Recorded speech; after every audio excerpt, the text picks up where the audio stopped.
Being prior military and current law enforcement, I never get tired of making wood flags. I recently created a 3-foot long blue line flag with a Jeep theme for a close friend and coworker who was retiring from federal law enforcement. Let me walk you through my process as I share a few lessons learned from this fun project.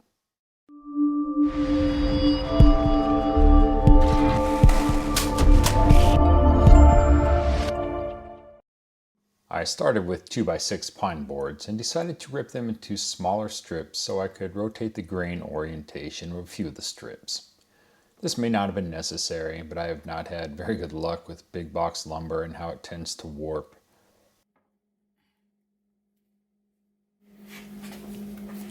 Stop putting staples in our wood. So, although this was extra work, I feel like it made for a more stable panel that would not warp in the future.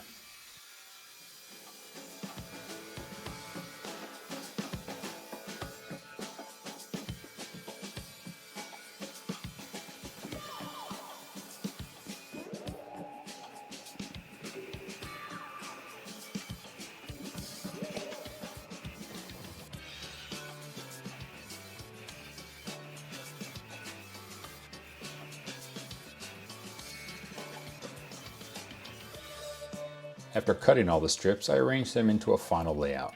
I had a few extras, so I removed the ones that looked like they could cause me the most problems. And by the way, the dimensions of this flag are 36 inches long and 19 inches wide. I use Titebond 3 for almost everything. It may be overkill, but you never know what this flag may get exposed to. I expect it could end up being displayed in a hot and humid garage or workshop, and I'd rather use glue that I know will never fail.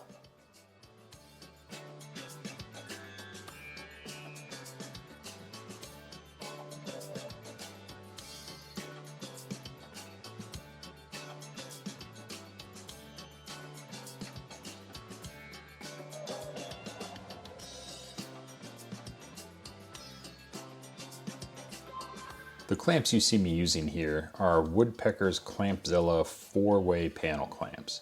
They certainly are not necessary and any clamps would do, but they are nice for glue ups like this as they apply lateral pressure as well as vertical pressure from the top and bottom. So it eliminates the need for cauls and prevents anything from being seriously out of alignment.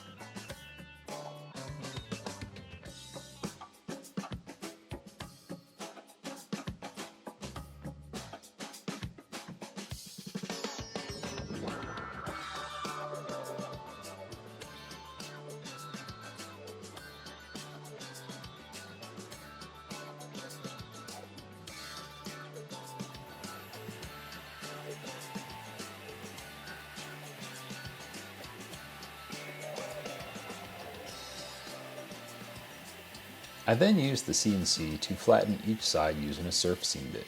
Because I had to flatten both sides, I took the opportunity to use my normal 2-inch wide surfacing bit as well as a smaller surfacing bit to compare how they cut. You can see that comparison video using the card above.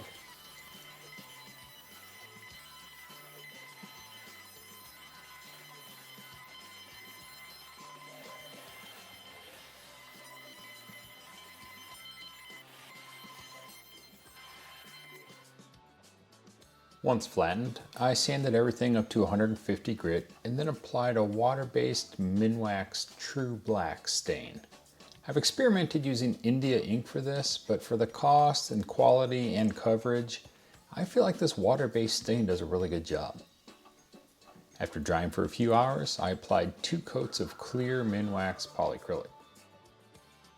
I wanted a good clear coat on this as I was about to apply a masking or a vinyl stencil film that had a very tacky surface and I needed it to release from the wood without damaging it after I was done with the CNC work. You'll soon see that I still had a minor issue that needed repair, but this worked out just fine.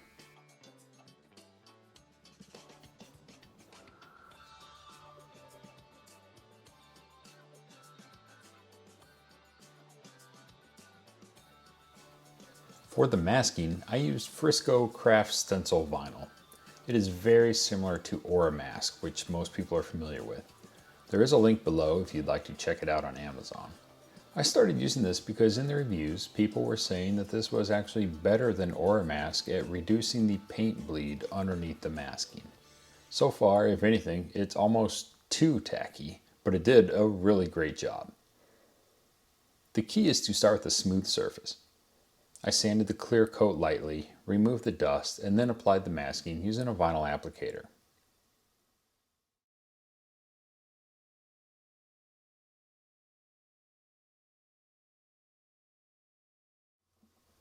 You know it has made good contact when you can see the wood grain through the masking as shown in this photo.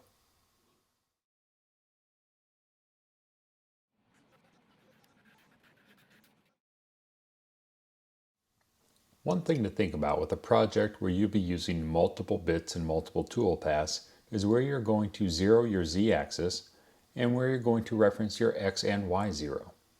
Because I was going to use the CNC to trim the outside profile of the flag and the edges were not squared up after glue up, I used the center marking as my XY0. I also knew there were plenty of places on the surface of the flag that would not be carved away, so I could use the flag surface as my Z0. It was hard to see my marker on the masking, so I added this blue tape.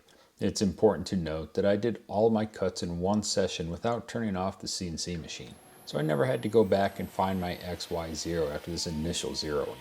Otherwise, I may have had to use a different reference point.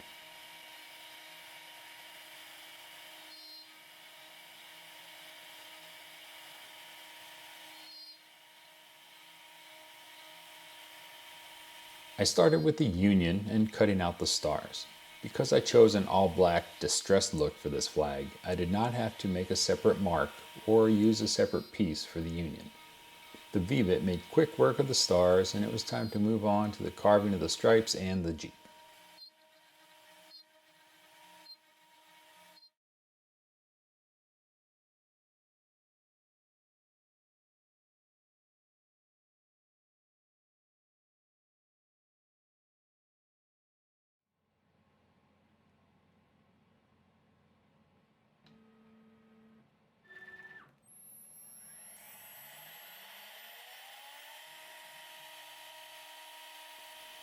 The next bit I used was an 1/8 inch downcut spiral bit. I went back and forth on this decision because there were parts of the Jeep carving that were so narrow I had to use the 1/8 inch bit.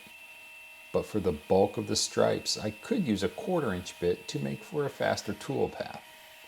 I compared the speeds in the Vectric software and decided that for the time it would take me to separate the vectors, create a new tool path, change bits in the middle of the process, and still have to use the 1/8 inch bit to go around each stripe to give me a smaller corner radius in the end, I would simply go with one tool path using just the 1/8 inch spiral bit to do all the work. It took a little over 2 hours. I just planned ahead and worked on another project as the CNC did its job in the background.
So here's a quick tip.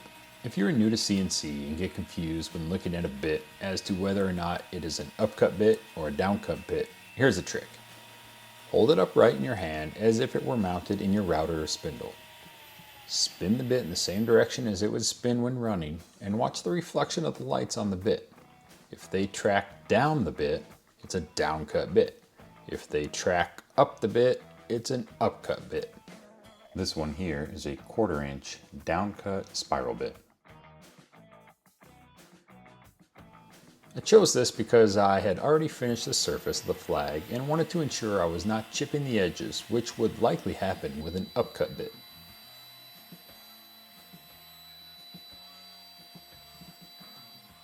The last step was to insert a 1/4 inch spiral bit to cut the outside profile.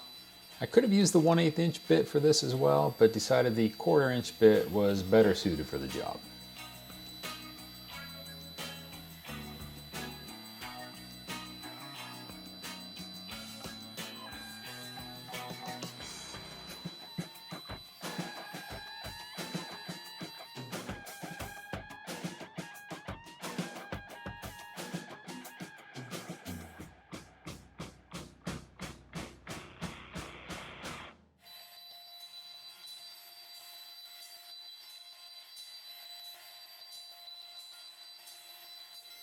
You can see here as it finished, I held it in place because I chose not to use tabs. Something else to note is that if you do use a downcut bit for this profile cutting process, the sawdust is not ejected from the groove very well, and it sort of acts as a filler that prevents the flag from shifting as it cuts it out.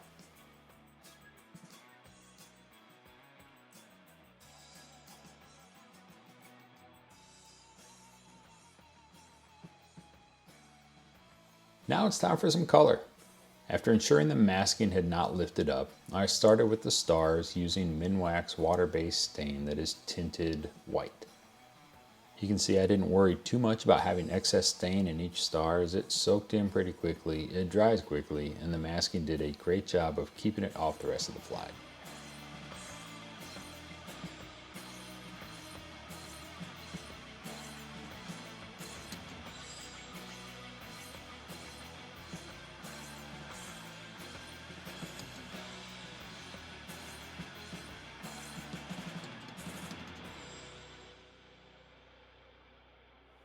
I then moved on to the Jeep and the white stripes using the same stain.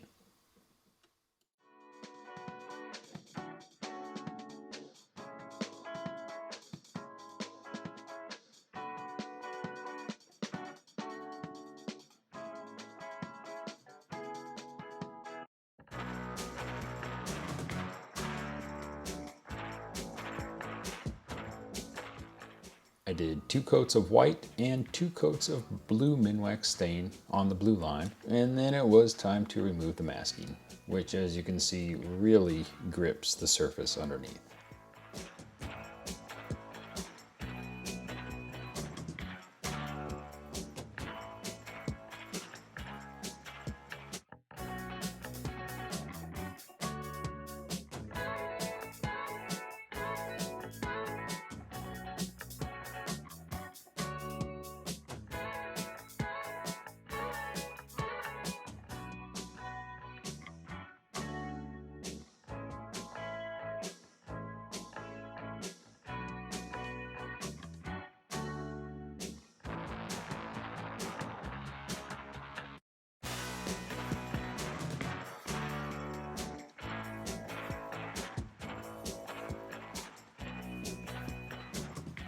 Here you can see my fear became reality and the masking did pull up some of the wood in the area of the union.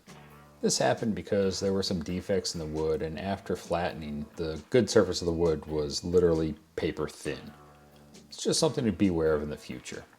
I was able to use a brush and more black stain and touch it up. It looks ugly here before it dried, but when the stain dried and more top coat was applied, it blended just fine.